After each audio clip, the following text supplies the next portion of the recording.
Morning, everyone. Welcome to the September 9th meeting of the Urban County Policy Board. And we'll go ahead and start with introductions. Rebecca, you want to have people virtually, and then we can do us after. Absolutely. On the line, we have Chuck Green, I'm here. Jim Hodges. Good morning, everyone. We also have a guest, Nicole Leon with the Hispanic Metropolitan Chamber. Good morning. In the room, we have Bill Walsh, Mayor McCoy, Councilor Young, Staff Michael Torres, and Rebecca Rice. Great. Thank you. Okay, so before we'll go ahead and go into item number 2, but prior to a motion, Rebecca has a few comments to make. Yeah, I just wanted to make sure the board was aware that I made a slight change to the minutes to better reflect who is attending and who is not attending. So at the very top of the meeting minutes, you'll see the Urban County Policy Board attendance. In the past, we've only listed board members that were actually there, but it didn't really account for board members that were absent. And so I've added everyone, so all of the jurisdictions are now listed, and then whoever is in attendance, if no one is in attendance for that jurisdiction, it now says absent, and it will help staff better reflect who's in attendance moving forward. Great. Yeah, I appreciate that change, actually. That is good, so that we're aware which jurisdictions are being represented, which aren't. Okay. All right. With that change, is there a motion, or does anybody have any comments on the minutes as they currently stand? Move to approve. Okay. Moved to approve. Is there a second? This is Chuck. I'll go ahead and second. Okay, it's been moved and seconded. Are there any comments or questions before we take a vote? All right, hearing none. All those in favor say aye. Aye. And any opposed? Aye. I don't hear any nays, so it stands unanimous. All right, moving on to item number 3, application and funding guidelines updates. Rebecca. Good morning. So in your email reminders, you received multiple documents, but as part of that, there are 3 documents pertaining to the application and funding guidelines.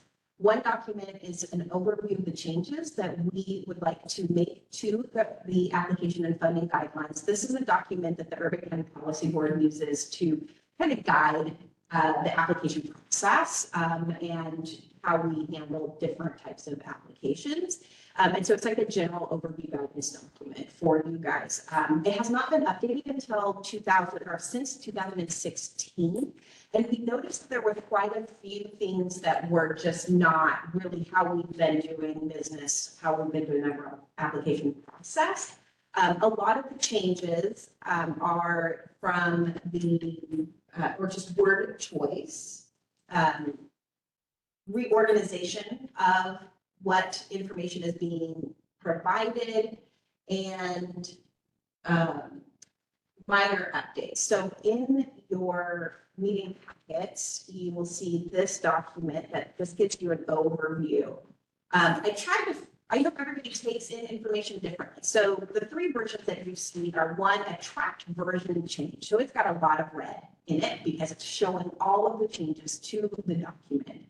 There's also a summary, which is what I'm showing on the screen now. It really just does an overview of what the changes are in the full document.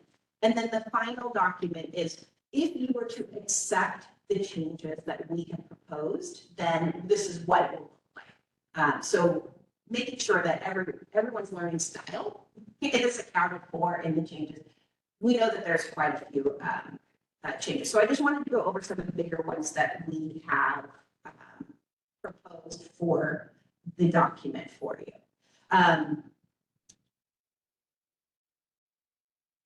So for word choice and clarification updates, we've updated language from infrastructure to neighborhood improvements, which is really how we've been talking about it. And what the application name is called is public facilities and neighborhood improvements. So when we're talking about infrastructure projects like water lines, sewer, sidewalks, things like that, it's really a neighborhood improvement.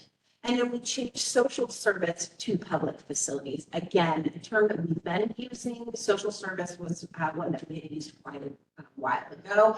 So it's just really getting the wording in line to the language that we've been using. The application of funding guidelines are really set up in two different sections. There's an application guidance and then a funding guidance. So in the application guidance under section 5, we wanted to clarify when applications are due. We have all applications due at the same time now. In previous, part of our applications were due 2 weeks later. But we've been doing them all at the same time for the last few years. In section 6, we clarified when technical corrections can be made to an application. This is done during the staff review time. And those that have submitted applications are familiar with getting an email from staff saying, hey, the budget is not matching what you're saying in question 1, or can you clarify what this term means, something like that. These questions are not to improve the application. It is to make sure that the Urban County Policy Board, when you review and score the applications, the application makes sense. Under section 7, we clarify when income survey is considered complete and due in the application process. This is to make sure that the application is fully eligible, which is done during the pre-application stage that is due October 31st. And then when we look at the funding guidelines section under number 1, this will clarify which applications are awarded grants versus loans and what the typical loan terms will be. This incorporates the funding guidance section 2 and parts of deleted section 5. So they're all there. They're just now in a more organized fashion, all under one area instead of in multiple places throughout the guidelines. So the current practice updates there's quite a few of these. As I mentioned, we haven't done an update to the guidance since 2016. So 8 years of doing annual applications, and we've improved processes every year. In the application guidance section 2, we clarified on what programs and projects require match and or if match is used in the scoring process, just to be more clear.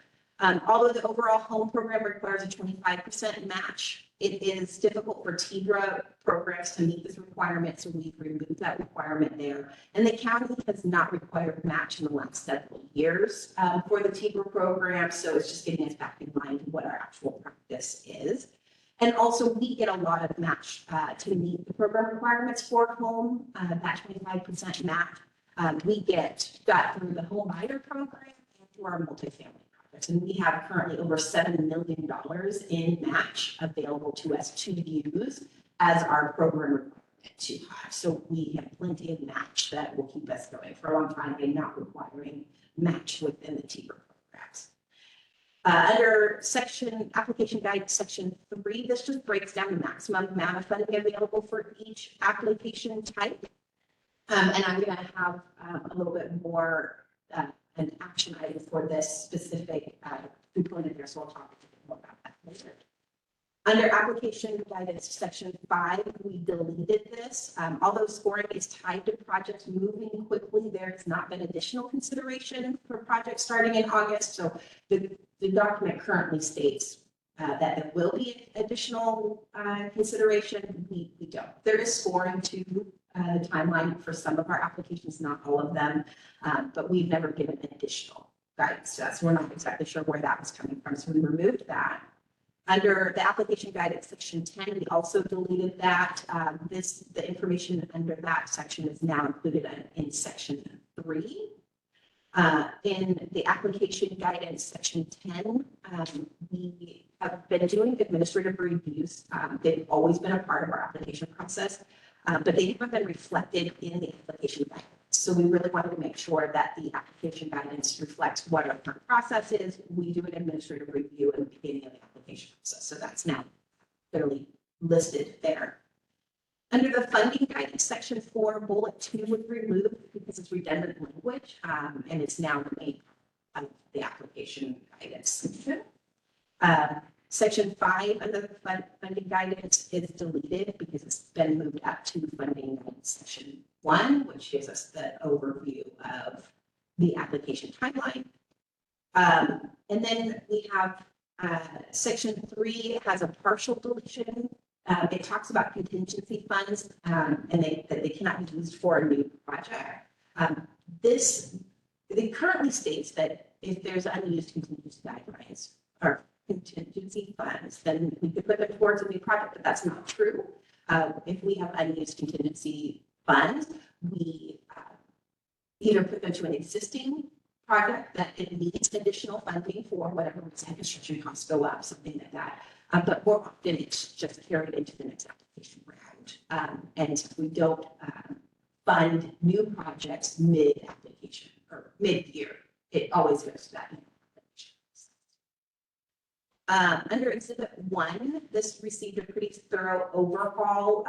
It really helps, especially applicants, know where they should be applying, what application type, what project or activity they want to do, and where it goes, what type of application they should be funded through. So it just received an overhaul of what our current practices are, what activities we fund underneath all of the different applications. So it's just been updated to meet what we've been doing, along with the end notes. So if you were to look in the version that is track change, you would see all of those red notes are all documented here in that overview. We do have one proposed change, and this is what I had mentioned before. So under the application guidance section 3, we would like to move or increase the multifamily construction projects to a maximum request of $400,000. If that's not accepted by the board today, then it would stay at $300,000. We know that the renovation of new units is highly needed in our community, or even the rehabilitation of existing units to maintain their usability. And so we would like to more direct funding directly for multifamily construction projects. As it states now, multifamily construction projects compete with tenant-based rental assistance projects. And so the way the funding or the scoring works, a lot of times those multifamily construction projects fall a little bit lower in that scoring, and the tenant-based rental assistance projects tend to score high, and therefore they get funded, and the multifamily construction projects tend to get partial funding, if they're funded at all. And so we would like to make this change, which would direct making sure that funding goes into multifamily. If there is a project proposed or multiple projects proposed, there's going to be a set amount of funding available for multi-construction or multifamily construction projects. Well, and the costs of construction and renovation that we have significantly increased. It's been at $300,000 for 8 years. Moving into $400,000 moves closer to keeping it in line with what the cost escalation has been. I have a couple of questions. So there's a lot to unpackage there. My question, I have a few questions here. So the first one would be this, so that the offset, so basically you fund 400,000 up to instead of 300. So would that come at the detriment to TDRA? So it's prioritizing multifamily construction. So we looked at the last several years of our allocations of home funds, and we're averaging about $800,000 per year based on what our annual allocation is and what we have for reprogram funds, which is loan payments, things like that, that we have available to put back into applications. And so technically, so we're just making sure that we have funds available for both types of activities under the home funds, and also that prioritize so that multifamily construction projects have will get funded if they're application. So that's a good answer. And then just kind of from a policy perspective, have we evaluated the results of it being, rental assistance versus new construction versus remodel, and we like trying to determine like a benefit per dollar. And then along with that, are we required to have both of those areas funded or? So in our consolidated plan, it has different strategies, and one of our strategies is to create new units in Clark County, new affordable units in Clark County. And so all of our applications, we're always trying to go towards meeting the strategies that were outlined in the 5-year consolidated plan. We are falling below the new units for family construction, multi-family construction. The goals that we had set there. Correct, the goals that we had to And that. for that. Which would be changed, like, like, for our next 5-year plan, we can change the goals of what we want to do with those funds. The setup we have now has not been conducive to generating the multifamily units in amount to meet our existing goals. Okay. We get back to this question though. I mean, Yeah, the reason I bring this up is because when you look at it, 400,000 doesn't even buy a door, Correct. not even one unit. Yeah. And how far could 400,000 go in rental assistance? And what is the public benefit to that? And I get it. I know we have a massive shortage and all of our plans are trying to focus on creating more units, but I'm just curious, or even if there's global numbers. Shit, I guess, is that, I mean, I know maybe it's beyond the purview of smaller staff, I mean, but to see the ROI. Sure. That's true. Well, so there are a couple ways that you could look at ROI. And I think that short answer, I think is no. I think we could do that. And I think we really need to understand, like, what do we want to be considering our ROI and success in that, so that we could do a fair apples to apples comparison. We do have numbers, in terms of like rental assistance, how many people received assistance, what were the outcomes for that in terms of, did they graduate from the program and remain housed? Was there recidivism rate? And when I say recidivism rate, I'm not talking about like prison, I'm talking about, homelessness or housing instability. We do have those numbers, and comparing that to production and maintenance affordable housing units, it's kind of apples to oranges, right? I mean, it really is. So yes, we do have the numbers of production and in terms of rental assistance outcomes. And for housing units, we do have the numbers of rehab that was done, like units and stuff like that. A return on investment comparison between what is better, 80 households that receive rental or 60, whatever, when we get full covered in the paper. Actually, you'll see some of those numbers, in a year. Is that better than 3 units rehab that will be available in the community for the next, 15, 20 years? That's, so I don't have that. And I think we could try to figure out a method to do that, but I would want some conversation so that what we produce and we show you is reflective of the values that you see as success. okay, and in terms of so we're being asked to approve this today. What is the timeline, relative to the process? Just as a clarity piece, there is no negative consequence to you saying, no, let's keep it at $300,000. This is and correct me if I'm wrong, but from our conversations, like, we've even had like, what makes the most sense? And as staff, we're like, it makes sense to update this from $300,000 to $400,000 because of the cost, because as you said, $300,000 doesn't even buy a door. Does it make sense for someone to even submit a proposal if you can't go above $300,000? So that's really the reason why we're bringing it to the table. So in terms of timeline, to have this in effect for the RFA that's about to go out to workers, we really need it like now, in this week-ish, kind of thing. But if you said, no, we want to keep it at $300,000 and we'll talk about this again next year, or we'll talk about this in 6 months or next time, that's absolutely fine. And this is completely Right. an internal thing. This was us looking at how we've been funding things. And at our last meeting, one of the board members had mentioned about we're not putting much into multifamily construction, which is true because TDRA gets scored higher, therefore they get funding first. And then whatever's left over tends to go to multifamily construction projects. This was a way to address the concern that was brought at the last board meeting. But again, it does not have to. We can be status quo, and that's fine. We can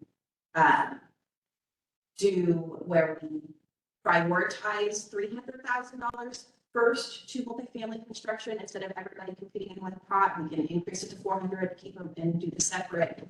We have possibilities. We do need to approve it today because any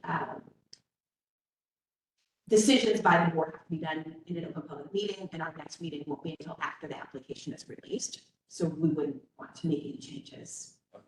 So I kind of look at this as like two separate issues. There's this right here, but then there's also the issue of us determining as policymakers, priority, do we want to do that? So, and I think from what I'm understanding, there's not really, at this point in time, the opportunity to flesh that out prior to the process. Am I understanding that correct? I think that's correct for this application round, which is the last application of our current consolidated plan. So, if you want to be like intriguing, but we need to flesh this out more, and we want to have like a conversation of impacts policy, you can do that. You can keep it status quo, and we will be having conversations about policy impacts as we do the new the consolidated plan for the next 5 years. That's an absolutely appropriate moment to be like, what are our local community priorities for this funding there?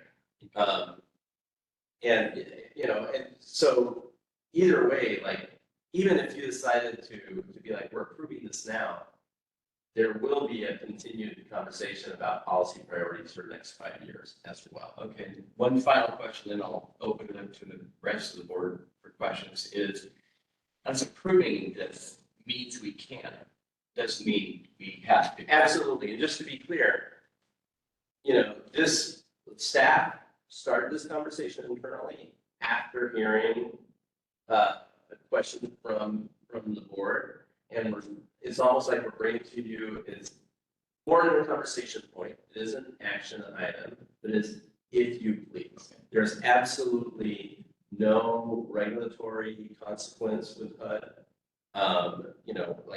Like we're not, as staff, we're not saying, please approve this, so that, we're trying to respond to what we thought, we thought was feedback from the board, and also just reflect the cost changes, the next, over the past 8 years.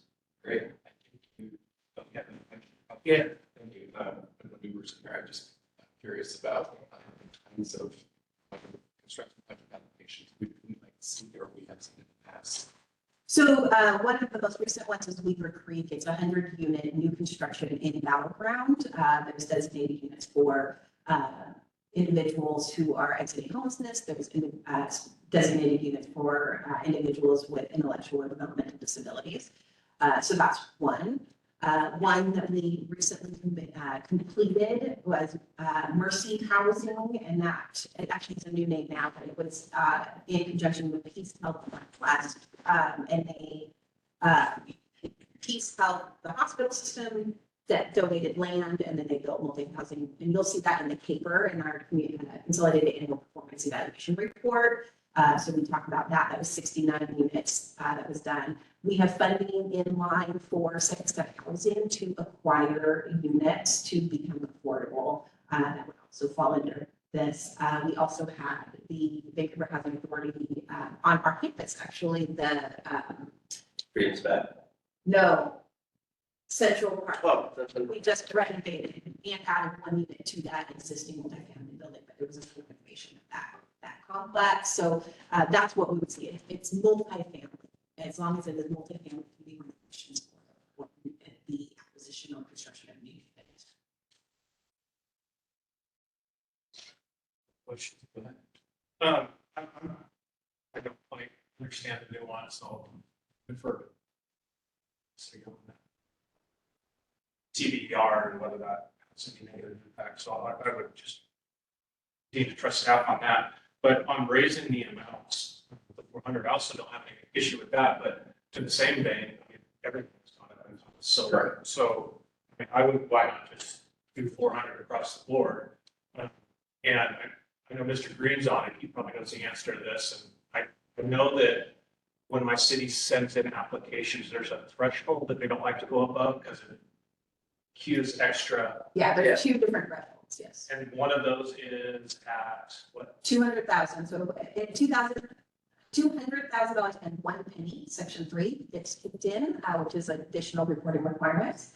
And then any projects over 250,000, regardless of funding source, the Buy America building. So, I mean, to that vein, really, the public infrastructure, it would behoove them to be at 400 because it gives it some extra money to incentivize the extra reporting. So, I mean, essentially, the limit's 200,000 for public facilities in essence, because of the extra reporting is what I'm getting at. So I would be in favor of going to 400 or on all of them. If you did that, just one thing to bear in mind, not a reason not to, this sounds fine. There will be fewer applications you will be able to fund, so when, so that you would have, absolutely, but just be aware, when you have like a lower, that's one of the reasons in the past, we've been asked to have a medium to low ceilings, so that they could, the board could fund as many proposals as possible. So that's, just bear that in mind. Yeah, obviously, that's we're funding less now with the 200,000 we did.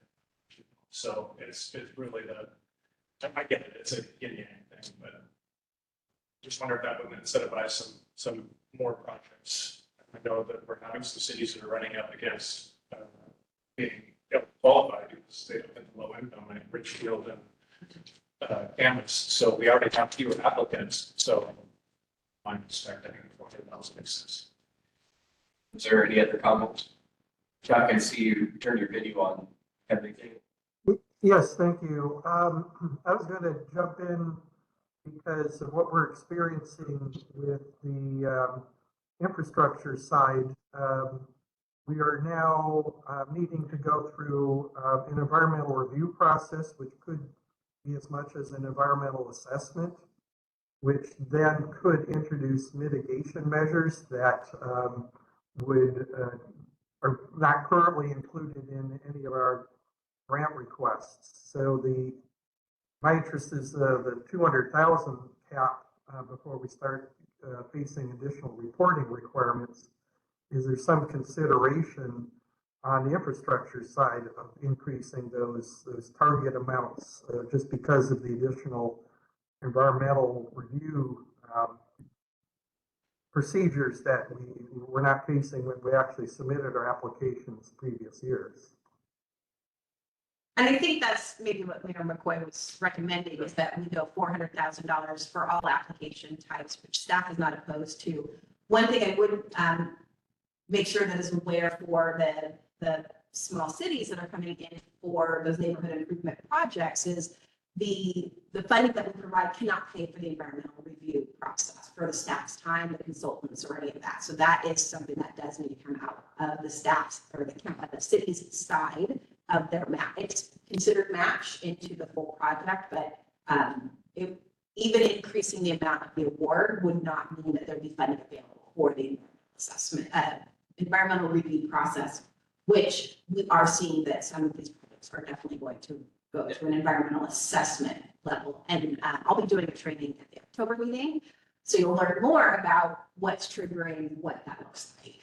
So And the point of more funding available could be an incentive, even if you use that. Right. I mean, you wouldn't have to do, you could still do 200, you could still do 300. You don't have the flexibility as a city to do what it takes. And you have more funding available for the construction side. Correct.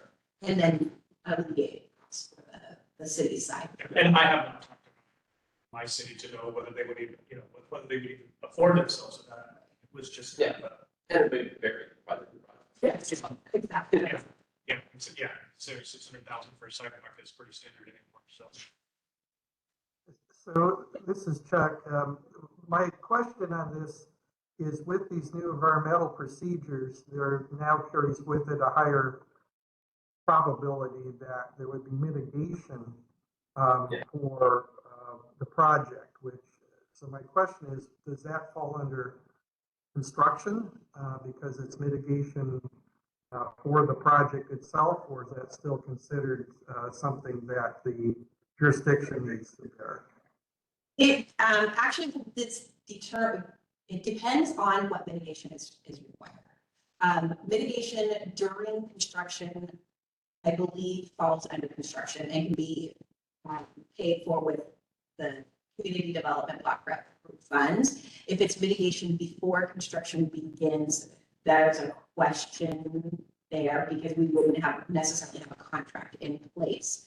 But that would be conversations to have during the process and what, once we find out what the mitigation looks like. I actually don't anticipate there being more mitigation needed for these projects than what has been experienced in the past.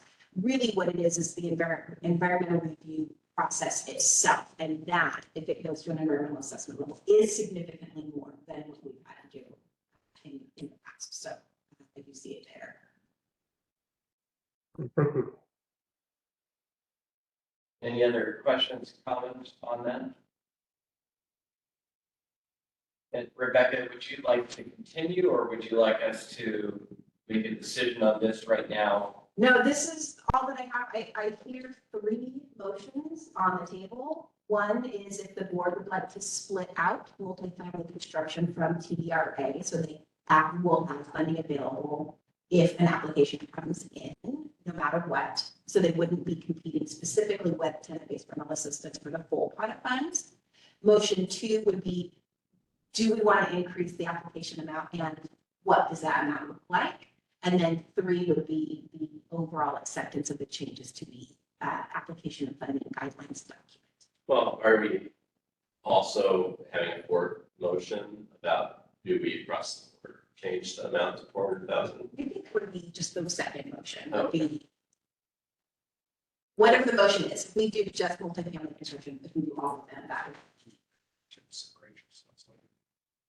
Well, yeah, I get it. So we have a few things to determine. One is whether we want to go from 300 to 400, which is not required. Doesn't mean we are funding 400. It just means that option is there to be deliberated on and when we go through the process. Then the next motion would be to accept all of the rest, right? The whole guidance. Yeah. Yes, and any motions would be incorporated in any changes that would be incorporated into this. And then what was the third one? So currently, multifamily construction and TBRA have one Right, funds, right. they all cascade together. So it'd be separating out and making sure that multifamily housing. What do we run the risk of not having enough projects in all that? Because I know it's very. It would go into TBRA. So that would be an easy decision. And just like how we do with the public facilities versus the pavement constructions, it's separated out into 2, but we make adjustments. I don't know if we're separate. I mean, it's just difficult to get it done. I know that Weaver Creek has been so many years in the making and we finally just did a development. And part of that is because they didn't receive their full request because tenant-based rental assistance scores higher in general. Okay. So this would mean that and the board at every scoring, I mean, if we have a project for multifamily construction that the board just thinks in general is not a good project to move forward, you can make that decision even if it's the only application. You could say, we decided not to fund this application, and then those funds would just automatically move into. So really, it comes down to just paying more attention at the award time. Yeah. You know, necessarily need a separate pot, but being a separate pot might be instructive maybe to, Right. to maybe for members or just to kind of help guide the conversation, but really has. It'll help staff, and it'll, because when we present to you the scoring, we will pull out the, it'll have its own, yes. Okay, so let's go ahead and take this, one at a time. So let's go ahead and look at the issue of raising from 300,000 to 400,000 for multifamily projects. And if there's any last comments on that, go ahead. If not, take a motion. So Okay, it's been moved and seconded. Any other conversation? What is your motion, first of all? to increase from the multifamily construction to 400,000. Well, essentially, we need to, that's already as part of all the changes. So I think we're making a lot of different motions, but that's, Yes. it's just increasing to 400,000. Okay,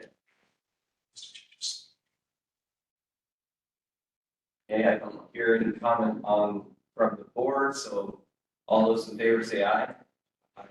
Aye. Opposed? Any opposed? Okay, motion passes. So then let's hit the second one that's close with it. Do we want to separate the TBRA and the multifamily funds? Does anybody have, is everybody clear on that issue at this point? Do they have any questions for staff? I would move that we make that change. Second. Okay, it's been moved and seconded. I have a couple thoughts and I'll ask everybody. My initial thoughts are, I see kind of good to either way. I think that I'm okay moving forward with that, but I do, and maybe that'll be, if we need a motion for that, I do want to take a look at the TBRA versus multifamily and get that return on investment look at it. So those are my thoughts. And yet, anything else from the board? Okay, we have a motion and a second. No further comment. All those in favor say aye. Aye. Aye. And any opposed? Okay, motion passes. So then the last one, do you want a motion or want to take a look at the, oh yeah, we'll move that one next. Okay, so the package in full. Well, I've moved it for the public facility neighborhood improvement projects to increase the maximum to 400,000.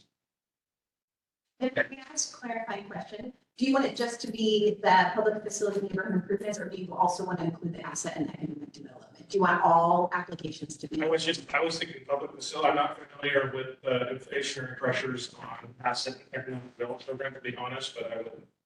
So the home buyer program is considered part of the asset and economic development. So home prices have gone up. So that could be part of it. The other component we typically get is micro enterprise assistance, so small business assistance.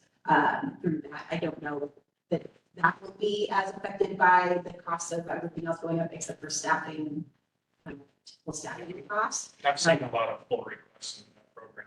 I would be open to. I leave it to the board, either way. If we should increase asset and economic development also to 400,000 or. Yeah, I honestly, I think it really goes down to how many applications you want to see. And that's, I agree with Rebecca. I think it is appropriate, like, it's, there's benefit either way. I think as staff would be neutral about it. It's, Well, then I would just say just the public facilities and neighborhood programs, and let's see how that, give that a year and see how that makes any difference. But that would be the motion to only increase the public facility neighborhood by 400,000 maximum. and that's, as you're saying that, I think like looking at it by year, I think it's a good way to do it because nothing that we're talking about here needs to be set in stone. We want in writing guidance that we can publish for the community to see, for you to read, but it can change. Okay, there's a motion on the table. Is there a second? Second? Any discussion at all? My only comment again would be, We're kind of doing this a little bit piecemeal, in my opinion, without having a full comprehensive understanding of the system as a whole. I don't want to create false expectations either. When you raise those limits, we're not raising the funding at the same time. So if we're going to accept a higher application from here, that means we're taking it from somewhere else. So I'm okay with moving forward with this, but again, it just brings up that comprehensive conversation that we need to have to flesh out all of these details and where we want to have our priorities. So, any other comments? Okay, all those in favor say aye. Aye. Aye. Any opposed? Motion passed. So now the whole package. Okay, so go ahead and I'll look for a motion to approve the package as described by staff and some of the minor changes that we have made. Move to approve the application funding guidelines updates with the previous motions. Okay, it's been moved and seconded. Any discussion? Okay, all those in favor say aye. Aye. And any opposed? Motion passes. And just the last one there is everybody in agreement in having that discussion overall picture in the future prior with plenty of time to be able to incorporate it into the next cycle? The only issue I have is, that's like almost a thesis project from socialists. I wonder if there's not some data out there from a national perspective on what the impacts are as far as keeping maybe people out of homelessness, which is more effective. But you're basically going from supply and demand side. You're having an economic discussion. I don't know. How deep of a conversation? Yeah, and in order for it to be useful, like how much staff time is going to be put on a number that maybe apples to oranges at the end. I think it's a great question. I would really like to know the answer to it. I don't know whether we have resources. So I guess maybe instead of asking for it, maybe we ask, is it possible or is it something that's already out there?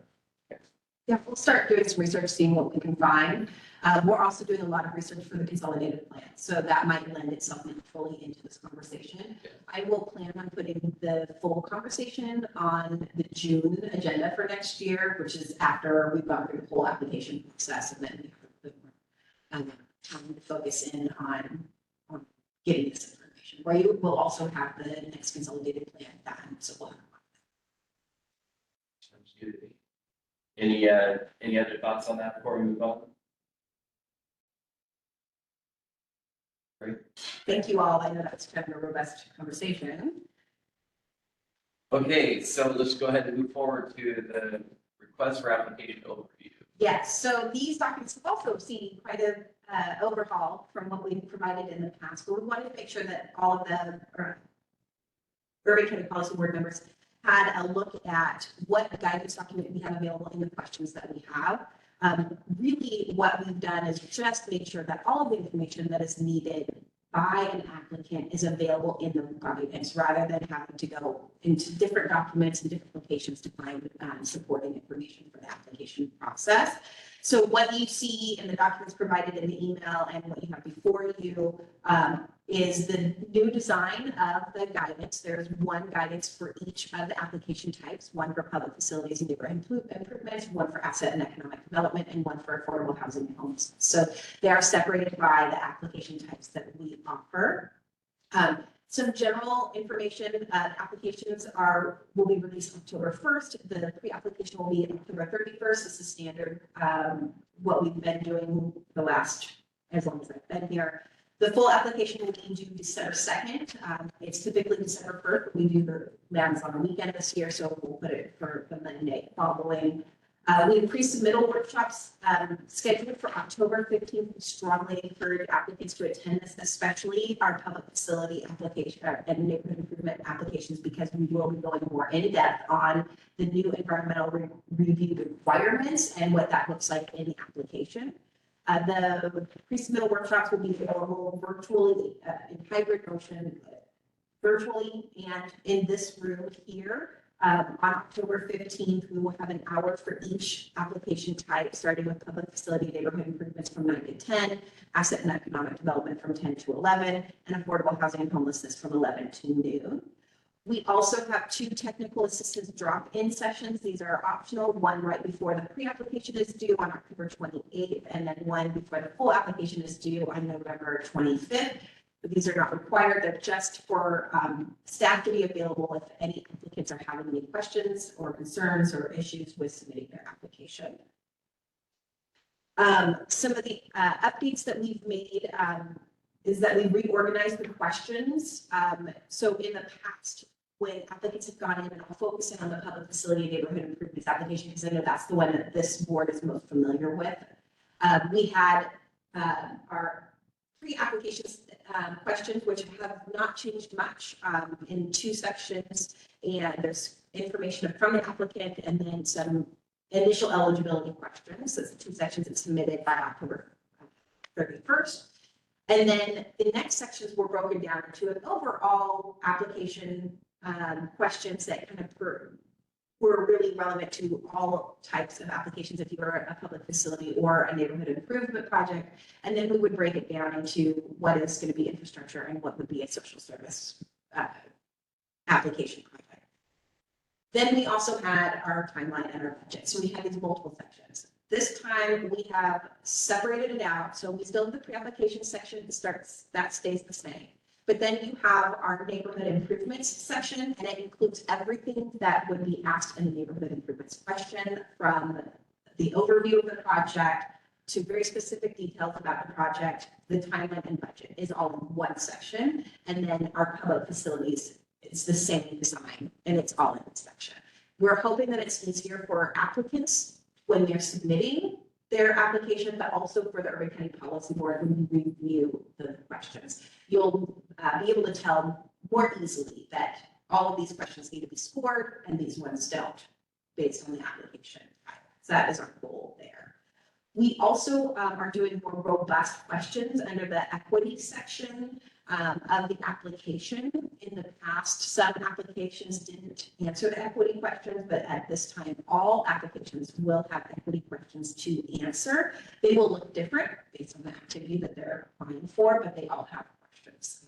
We want to really make sure that we are moving our projects into how is it an equitable project, and how is it serving our historically marginalized communities. So we were really pushing to make sure that all of the projects and activities we fund move in that direction.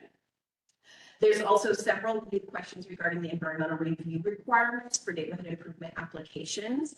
And that talks more into what types of things are going to elevate into an environmental assessment level review. So applicants are aware at the beginning when they're submitting the application what could be a more cost and time sensitive project in this process. And then we've also added, we've always had a timeline question in there. We've added an additional timeline question and we put negatives to it. The question asks if a project or an agency has current CDBG or home funded projects that have not moved forward. Ask them why. And if they have more than one sitting in their timeline of doing, then they will receive negative points for that.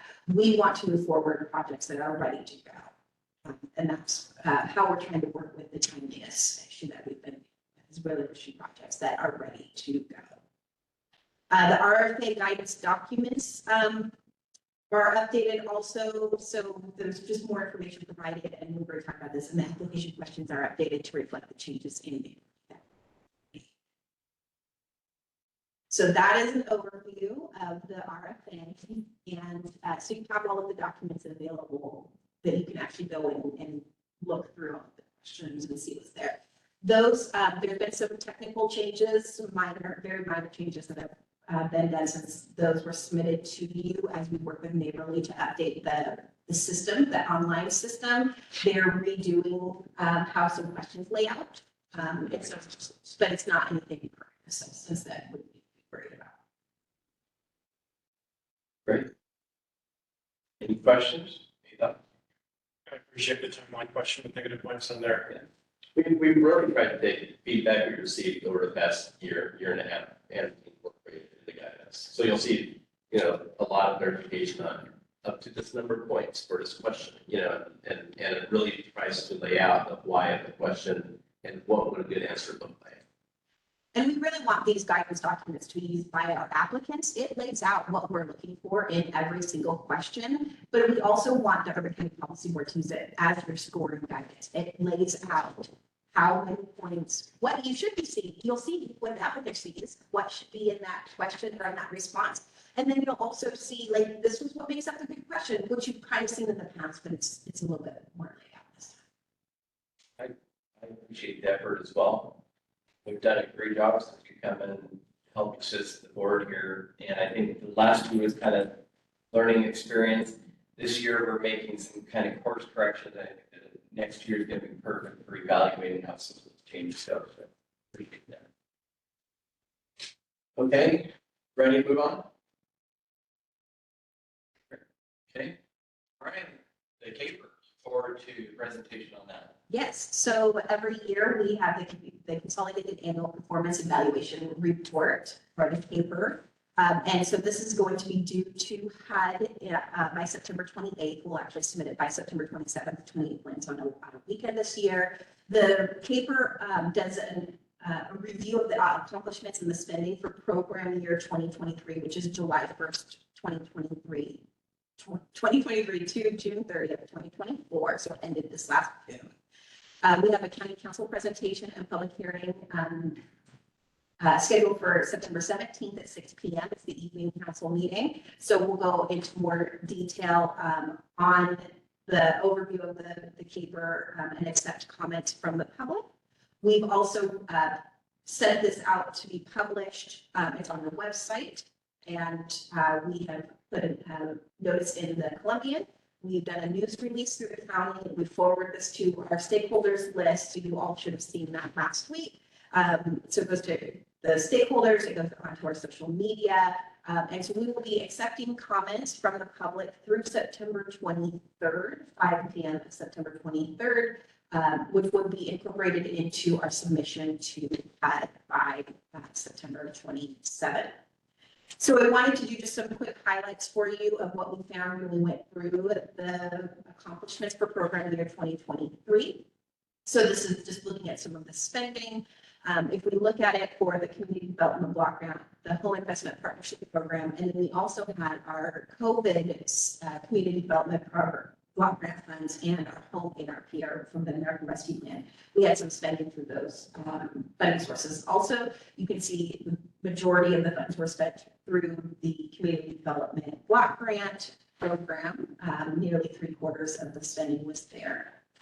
This is the CDBG spending was 104% over the program year 2023 allocation. So we're spending more than we received as we were really working towards the timeliness issue. The home spending was about 26% of our program year 23 allocation. That's common because we're funding large projects. Weaver Creek, for example, that take a few years before they're ready to go and start spending. But our overall spending is 220% over what we spent in 2022 for all of our funding sources. This is just breaking it down by activity type. So this is how you see it in the request for applications. Affordable housing and homelessness, just over 666,000. Public facilities and neighborhood improvements was just shy of $1 million in spending.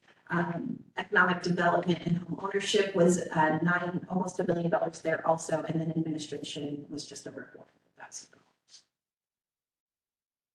And then looking a little bit closer at some of the reported activities that we have in the CAPER, we are reporting on that around healthcare acquisition. That was quite a while ago. It was the community development block grant COVID funding. We cannot close that activity out in IDIS until they are able to report on how many people they served. And so that's why it's just looking like it's closing up now, even though the funding was spent a couple of years ago. We completed the Kansas Northwest 14th Street Improvement Project. We did the Lifeline Connections Mother Recovery House acquisition project was completed, and the Washougal Social Service Building upgrade was all completed in program year 2023.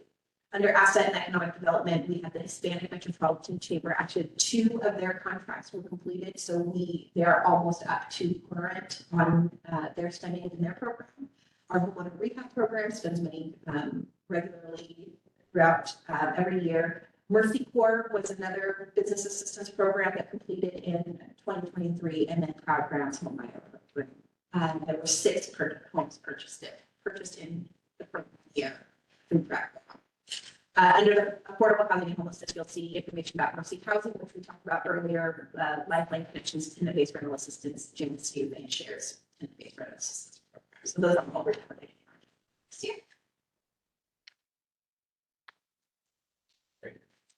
Can I ask a favor of you? Just with the many different committees that we're on, dates get really mixed up. So when you've listed several different dates, different meeting types and things like that, is there a way that you could just put them all like in order? Like just something that we could little print out, have it there just to keep track of where we're at in the process. Of like when things are due, is that what they're? Yeah, things are due, when different meetings are, I mean, even for me, it's helpful to know when the application, what I can't remember what we called it, the Q&A or whatever, just sure, all those dates would be helpful to have one little spot that I can print out and stick on my notebook and be able to keep track of the process better. Right, and every year, like some dates, I can put, a general idea, like the county council meeting for the paper is in Yeah. September, not specific, and I don't know. Yeah. Close to it, but I can give you a general idea. Yeah, that's gonna be great. And then, we have a comment. Oh, no, we don't, so never mind. So I'm glad to hear that, so we are in the process of catching up and trying to get this sort of stuff. Yes. Well, here's how it corresponds to this document. Because I'm seeing different reporting there. Yeah, so the paper it is reporting on accomplishments that are completed in the program year. So for program year 2023, they were completed in between July 1st, 2023 to June 30, 2023. This is under 5 and 6. Right, that's just a quarterly update. We're going over this We later. will, yes. Any other comments before we move on? Okay, we'll go ahead and move to item 6, program updates. Yes, and so this should be really quick because we definitely want to get into the quarterly report and then also to Dale, who's going to be presented on the point in time count. So we just wanted to let you know that the consolidated plan consultant, we have selected an agency. Their name is Resource Consultants. They're located in Mosher, Oregon. We did a nationwide search. We reached out to 7 different agencies to see if they would be interested. They had the best pricing along with we want to make sure that we are increasing our public engagement on the process. And so they have the best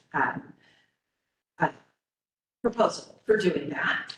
The planning for doing the consolidated plan is underway. There is going to be a lot of outreach happening, and so we will keep the board apprised as we go through, and all of the small cities and the community in general, just because we want to have as much participation as possible. At our last meeting, we mentioned that we were going to have an environmental review monitoring. It was supposed to be scheduled for June. HUD has postponed that indefinitely. We believe it'll happen next year. We don't know exactly when, but the monitoring did not happen. So therefore, you are not seeing any results of that monitoring. Do we know why they delayed funding and scheduling at the federal level? So like funding for travel, funding for air, monitorings, and they were just having a big scheduling discussion out of that. So there's a small possibility we might not have a site visit monitoring next year out of that. They actually told us it was canceled, and we talked about that like after the funding thing, if their funding discussions taking place. We do expect that when they come there and look at every single project we've done over the past 3 years, we will not be surprised if there are some findings coming out of that, because because of how in-depth they go with environmental reviews and what the changes we've had over regulations over the past several years, it's an expectation that I have. And what we've seen with other jurisdictions when they've been on. But I also think that we've been doing some really good work over the past, Yes, and I think they will see that too. we've received notes from them and we are. So our program year 2024 action plan from the applications we approved back in March has been approved by CAD, and therefore we can move forward with getting grant agreements. We received the home grant agreement. We will not receive the CDBG grant agreement because of our timeliness issue. We are waiting for HUD headquarters to contact us. They are making new guidance documents on how they're wanting to deal with timeliness. There's still 40% of jurisdictions are not timely as of the May timeline that they do that timeliness check. And in proposed guidance to CDBG rules, they want to look at doing timeliness reporting differently. And so they're just trying to figure out what that process looks like. But because of that, and because we are untimely, we have to wait to receive the CDBG funds for that. At this time, we're not concerned. Our projects can move forward. Most of our projects we have the funding already for. We have a lot of reprogrammed funding to move projects forward. So even in this next funding round, I'm not too concerned. If we get to a time frame where we are concerned, we will definitely what's there. And so with that, that is the program. So does that mean that we might have an unexpected, I mean, if is this not going to come through in time, or could it, and then would it cause us to kind of scramble at the last minute to just? Most of ours are funded with, most of the projects that would go quickly were funded with previous funds. Some reprogram. So unlikely, it is possible, depending on how long it takes. Again, this is a reflection of part of the conversation we've had all along, that this issue of timeliness, we do want to increase our expenditures locally. We've been taking actions to do that. It's been working. And the issue itself was caused by the pandemic, and it's not a local issue, it's a national issue, which is why they have 40% jurisdictions of that, and they're having that conversation. So, yeah.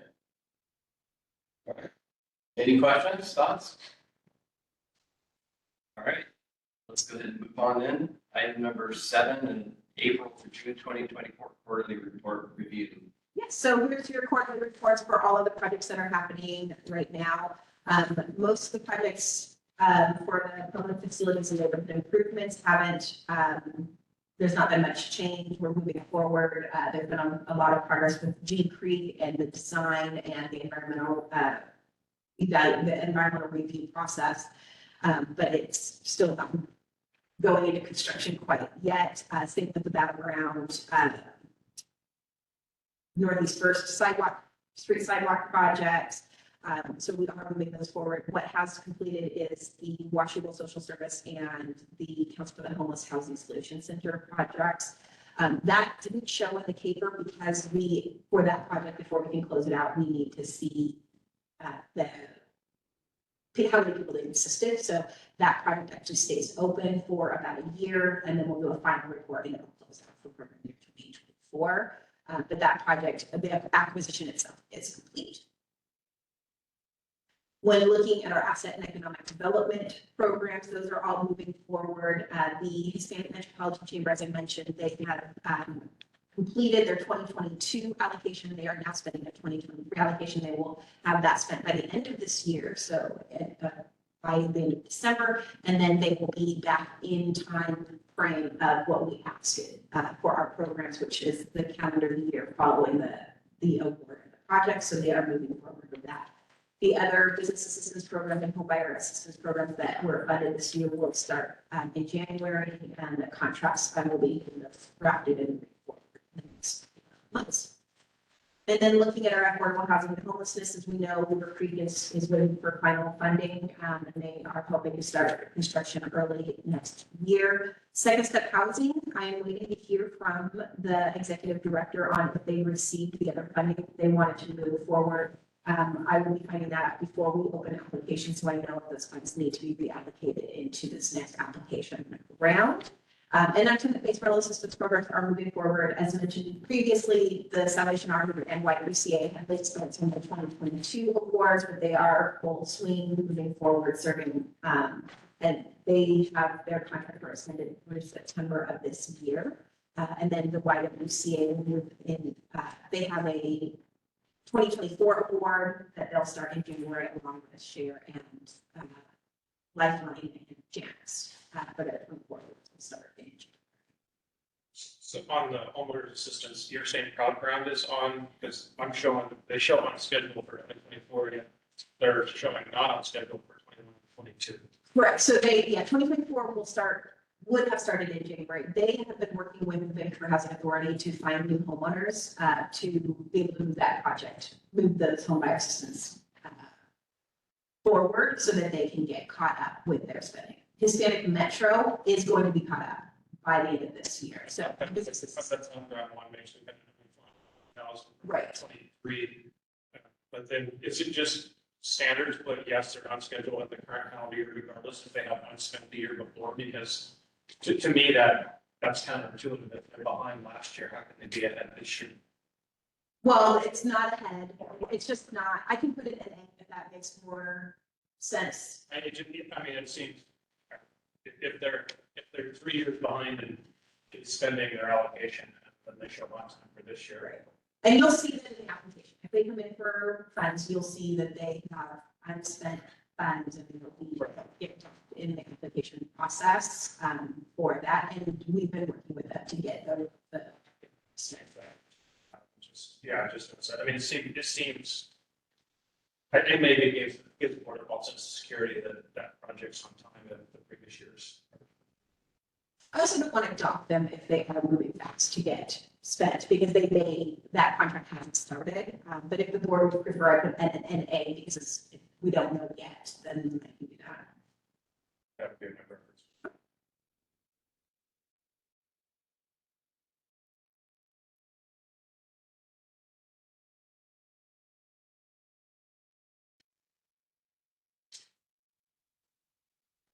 Any other stuff? Any questions from the board? Thank you for that. Go ahead and move on to point in time count presentation. Hi, can everyone hear me? Yes, we can. Great, excellent. My name is Dale Whitley, and I am the Homeless Management Information System Administrator with the Council for the Homeless. And I also perform I don't perform it, but I coordinate the annual point in time homeless count. So I'm going to give you a presentation about the 2024 point in time count results. We go to the next slide, please. And I'll try to move briskly. So hopefully, if you have any questions, if we could hold those to the end. In the interest of time, as we get through the whole presentation, I'll try to hopefully get to some time at the end. So first of all, what is the point in time count? It's a single night snapshot that is normally on the last Thursday of every January. So this year it was January 25th. Unlike the census, it's where they have months and months to complete a count. We just have 1 day. Where the task is to try and perform it over 1 day. And it's so it's required by both HUD and Washington Department of Commerce. HUD requires that one occur every other year, but the Washington State Department of Commerce requires one every year, so we do it every year. And another thing to know is that it only counts literal homelessness by HUD's definition. So different systems have different definitions of homelessness. For instance, McKinney-Vento accounts people that are doubled up or living with family or friends as homelessness. But for us, it's just literally homeless. So they're on the streets, they're in a shelter, in a car, a situation like that. Every year we try to use the new tools or to increase the effectiveness of our count. And as a result, these point in time count numbers could be used to enable better planning and funding determinations when we look at the outcomes across the years. So it's like I said, the best available data. So we have to perform, this count is just a 1-day count, so we understand that there may be, a person here or there that wasn't included. But if we use the same methodologies year to year, we should be able to track trends the same way. All right, next slide, please. So the data sources we use for the point in time count, there's two major components to the count. There's the sheltered count, and for that we use our homeless management information system. All of our shelters in Clark County participate in HMIS, and they enter their client data in there, so we're able to use that to pull the numbers. And then the other side is the unsheltered count. So for that piece, we use service locations, so places around the county where like food banks, libraries, where people may go be found on that day. We have people there with surveys to collect the information from them, visit those locations. We also get information from the school district homeless liaisons. So within the school districts, there are these homeless liaisons that collect information on their students and families that are experiencing homelessness. And then we have a street count. So this is where we actually send teams out all throughout our county to known locations to collect surveys from people at encampments or anywhere they find them on the street. And then another piece of our big data collection is available through our Project Homeless Connect event. So this is where we have a 1-day a service fair that is on the day of the count. The last several years, it's been at St. Joseph's Church on Andreessen. And that's where we have all kinds of services that are available to people. There's a hot meal, there's haircuts, there's dental care, eye care, and then service providers that are there as well. So people can come and get these services, and they can also meet with all the agencies that are there that get connected with the resources as well. Next slide, please. So some of the process highlights this year, as we have for the last couple of years, we've been able to utilize the year-round professional outreach teams that plan and perform that street count piece. So the county and the city of Vancouver have invested in funding these professional outreach teams that operate year-round, and so they already know where people are. They may already have connections with the people. And that's really helpful in just getting people that are willing to participate because they already know this outreach team member that's coming to visit them. So we've used a mobile app called Counting Us for the 5th year. And so this has been helpful where they're able to enter the information into a mobile app. And in past years, we had to have like paper forms. People were out there in the rain. You can imagine the last week in January, sometimes the weather is kind of cruddy. And so we'd have these wrinkly, soggy, handwritten forms come back that we'd have to try and interpret at the end of the count. So this mobile app's been helpful. Also, outreach workers say that it's just less of a barrier between them and having this big clipboard that they're trying to fill out. So that's been great. And then this year, we also had a growth in attendance at the Project Homeless Connect event. So that helped with the count as well. All right, next slide, please, Rebecca. So these are just some photos related to that Project Homeless Connect event. There's a sign pointing the way. You can see there's some glasses there on a table. I think the Lions Club collects year-round these glasses, and people who attend can get an eye exam and then get a pair of glasses while they're there. And then that red structure is a mobile dental van that goes around, and so people can get on-site dental care there as well. Those are some of the really popular services: dental care and haircuts. Yeah, so this is this is an infographic of the point in time count results. This is also available on our website. If you go to countsforhomeless.org and about homelessness, you can find information to the results. So up in the upper left corner, you can see 1,366. So that was the combined number of sheltered and unsheltered people who experienced homelessness in our county. And that was a 5% increase from the previous year's count back on January 26th of 2023. So I mentioned there are two pieces of that. So you can see the unsheltered number was 669, and that was actually a 0.4% decrease from the previous year. And on the sheltered side, there's 483 people, so a 13% increase, and transitional housing, a 7% increase. So while there was an increase, the increase was on the sheltered side, not on the unsheltered side this year. Our sheltered our shelters for a point in time count, the count there is normally, because our shelters are always full, a measure of how many shelter beds we have in the community for that year.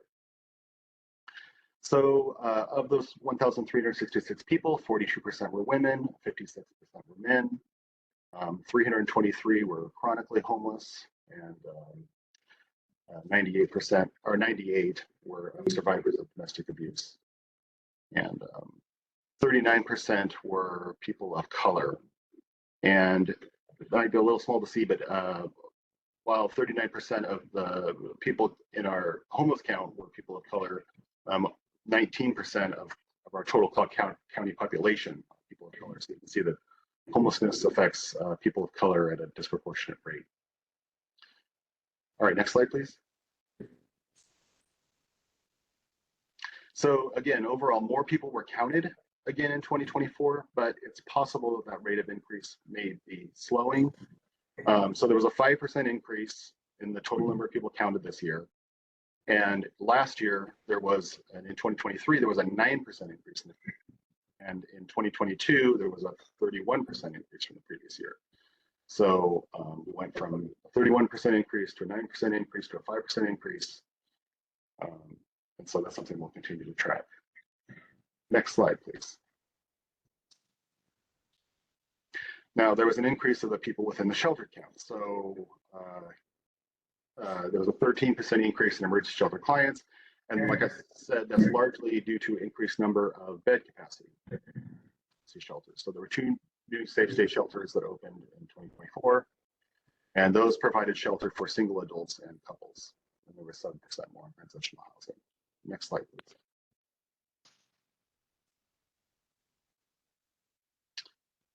And then there was an increase in the percentage of people experiencing chronic homelessness within the shelters. So chronic homelessness is where a person, they have to have a disability and they have to have been experiencing homelessness for 1 year or longer, or have had 4 or more episodes within the last 3 years of homelessness. So they were homeless, they may have been housed for a while, but they returned to homelessness. So that's part of the definition of chronically homeless. So individuals or couples without children in shelters increased 47% in 2024. And then on the unsheltered side, chronic homelessness reduced individuals or couples with children by 33%. Next slide, please, Rebecca. So we saw that there was a slight decrease in the total number of people counted within the unsheltered count. So it was 669 people, and in the previous year it was 672. And that decrease on the unsheltered side was driven by a reduction in the number of unsheltered single and couple households. So just singles or couples, no children, not families. And then 2024 so this year was the first time in 9 years where the unsheltered number did not increase. So we've been seeing increases every year for the last 9 years until this year. Next slide, please.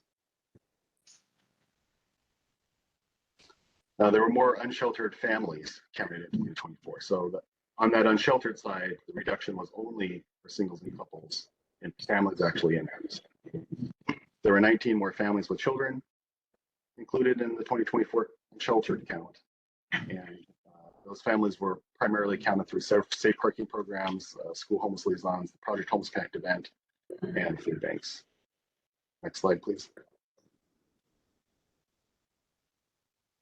Yeah, so within those families, how many children were counted? There was an increase on those as well. So there were 267 children counted in 2024 and 224 in 2023. So to break that down on the sheltered side, there was a 5% increase of children in shelters and a 46% increase in unsheltered children. So from 79 to 115 on the unsheltered side. There was a reduction in the number of unsheltered seniors. So since 2017, we've been seeing a consistent annual growth in the number of seniors age 62 plus experiencing unsheltered homelessness. There had been 3 in 2017, that increased to 40 by last year in 2023. And there have been additional shelters and shelters where seniors are prioritized that contributed towards a reduction for the unsheltered seniors, back from 40 down to 27. That's most recently. Next slide, please. Well, there was also a reduction in the overall number of veterans counted in 2024, 29% overall. 18 unsheltered veterans in 2024 compared to 32 last year, and 23 veterans were counted in shelters compared to 21. So a couple more that were in the shelters. I mean, a couple less that were in the shelters. And then again, that infographic about the homelessness affecting BIPOC people growing at a disproportionate rate. So that 39%, which is already, over 19% of our total population in 2023. So last year it was 31%. And in the previous year, in 2022, it was 27%. So in the last 3 years, it's got from 27%, 31% to 39%. Next slide, please. We'd asked, somebody had requested for the Project Homeless Connect event, if we could collect data for people who identify as deaf, hard of hearing, child or deaf adult, deaf of hearing or other. And so these are the results of the surveys from the Project Homeless Connect event. Unsheltered homeless respondents were 8% identified as one of the above, and sheltered homeless surveys was 9% identified as one of those. And then at the Project Homeless Connect event, not everybody who attends is literally homeless. Some people are at risk. They're in an apartment. They've got an eviction notice. They're concerned they're about to become homeless. So of those people, 1% identified as such. And then of those who provided a specific response, 10 of those identified as hard of hearing, 2 as deaf, and then 1 said that they have kind of tinnitus. Next slide, please. So we talked a little bit about how within the count, there's the unsheltered and the sheltered side, and that whether somebody is sheltered or unsheltered, all of them are experiencing homelessness. And that for people, shelters are great, and that people can provide safety and security, and are able to work with case managers to stabilize and work on their housing goals. But for us to have a flow through the system of people from unsheltered to sheltered to house, it's important that we, have affordable housing units available for those people to move into to exit the shelters. Next slide, please. All right, we got a little time for questions.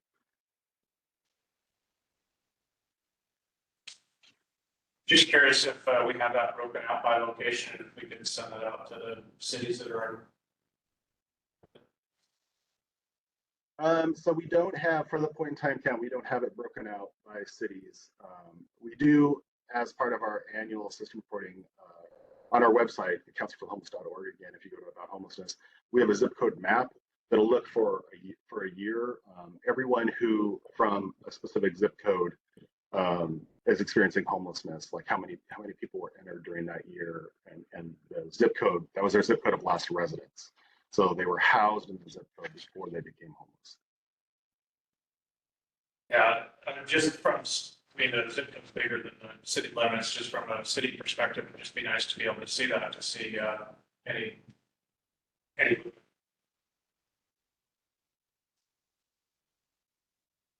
Yeah, no, I understand. And we could look if there's a way to do that for next year's count, but that wasn't, it wasn't broken down in that way for these point time count results.